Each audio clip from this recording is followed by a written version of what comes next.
Hello everybody, my name is Ricardo and today we're going to talk about the watches worn at the Oscars. The Oscars have to be one of the most prestigious events to happen within the movie industry. The Oscars date back to 1929 and it's not only had remarkable events, but it's also had remarkable watches. And this year's watches definitely do hold up to that standard. The first watch I want to talk about is Timothée Chalamet's Cartier. It is absolutely stunning. Although what he's wearing is not my personal favorite outfit, in terms of his watch, it is absolutely exquisite. It has to be one of the more beautiful Cartiers to ever hit the scene and is in my personal favorite one of my favorite Cartier shapes. I personally love this watch on a leather band, but he's rocking it with some beautiful gemstones and is one of those watches that are definitely in some people's grail lists. I'm seeing a huge movement with smaller watches nowadays. Men are rocking more of those daintier looking watches, and although men traditionally have always worn more oversized, more bigger watches, I'm loving the trend of more daintier watches being on men's wrists, especially if it's vintage. When it comes to a vintage piece, it's really hard to get something in a really big format, so having something that is traditional and having something that is always been worn into a standard is always fantastic. Now, to me, having a watch of this size is still relatively small, but considering it is accurate to its time, it is totally okay. And I love the fact that men are going more towards these daintier watches.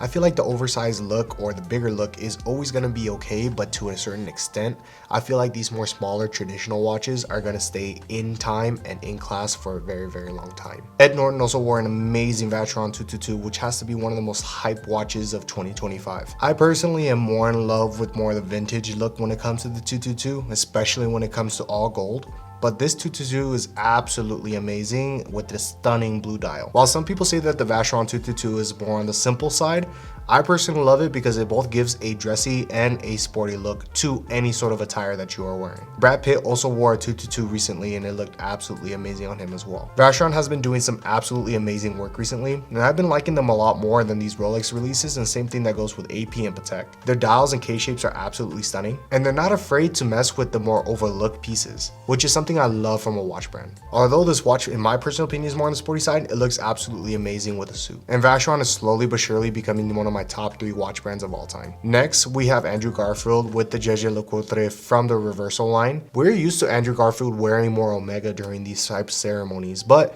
he recently switched it up with this Jaeger LeCoultre, and I can't say that I am happy about it. Although I love JLC as a brand, they have been lackluster when it comes to some of their more recent releases. I am tired of seeing the Reversal in absolutely everything that they do, and I want to see some of their more unknown pieces come out of the woodwork. I do understand that the Reversal is absolutely iconic, but to me, I cannot fathom somebody spending so much money on a Reversal when they can get something way better for the same amount of money. I mean, if you're at the Oscars, I'm sure it doesn't really matter, but I'm sure since he's at the Oscars, JLC basically gave him this watch to wear. But I would love to see some of the more unknown watches, like the Jaeger LeCoultre Memo Vox. They have some absolutely amazing pieces using this specific style of watch. I absolutely love this watch from JLC, and it's something I wish that they showed off a lot more, because I feel like the only thing people know JLC for is going to be the Reversal. And it's something that I wish that they themselves could switch around a little bit. The vintage versions of the Memo Vox are absolutely stunning, but they even have some more modern ones that look great as well. Now, Michelle Yeoh has always been seen at these ceremonies wearing some sort of Richard Mille, and I kind of thought that she was going to be wearing a Richard Mille this time as well. And me personally, I do not like Richard Milles for a more formal look. I like them more as a sporty look if I was to get into Richard Mille. Although I don't really like the brand, she's always seen wearing Richard Mille at these more formal events, which I think is pretty cool, but I do not believe this watch is absolutely amazing. But then again, these watches are not made for normal people. These watches are made for people who have a lot of money to be spending on watches in the first place.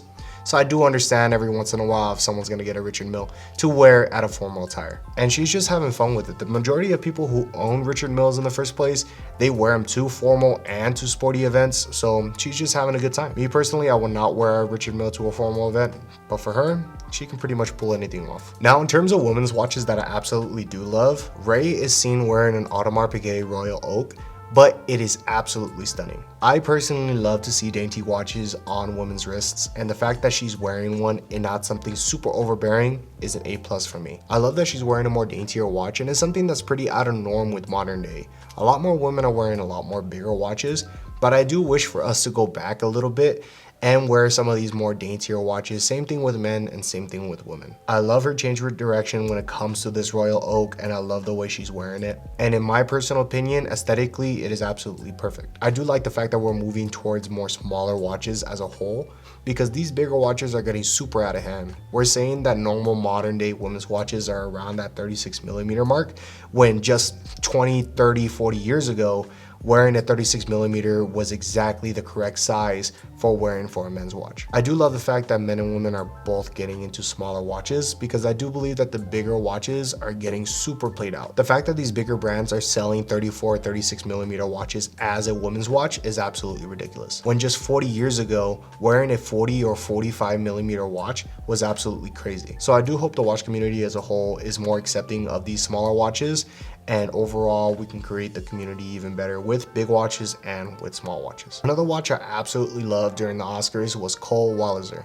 He was seen wearing a Moser and it was absolutely stunning. Although the watch is a little bit more on the simplistic side, I do love the tourbillon, and I also love the fact that the black on the dial is the darkest black to ever be invented. It absorbs about 99% of light and looks absolutely stunning on a watch like this. And I bet from any angle, this watch looks just the same as looking at it from straight on. Although this watch is a little bit more on the expensive side, I do love seeing this rather than the traditional Rolex or even Omega on the red carpet. And him wearing this type of watch also shows that he is a big watch nerd. Obviously, he's gonna know a thing or two about watches, so I can't wait to see what else he's gonna put on in the following events that he's gonna be going to. Last but not least, it has to be Jeff Goldblum's Vacheron Constantine. It looks absolutely stunning, and I feel like he's the only man to be able to pull off a watch like this because of his style. Jeff Goldblum can pretty much pull anything off he wants, but this watch, especially with the suit that he was wearing that night, looked absolutely spectacular. Vacheron as a whole is making some absolutely amazing watches, and this is one of those watches that definitely put it above the map. It's not a traditional watch that a lot of people look at in terms of Vacheron, like the Overseas, but something like this makes everything look absolutely fantastic when you're looking as a whole catalog for Vacheron as a brand. I did hit some of the main watches that were at the Oscars, but if you yourself have one that I didn't touch on, go ahead and let me know down in the comments, or if you have one that you love a lot, make sure you let me know. I'll be happy to read through the comments, and if you need absolutely anything, don't be afraid to hit the like button and comment down below.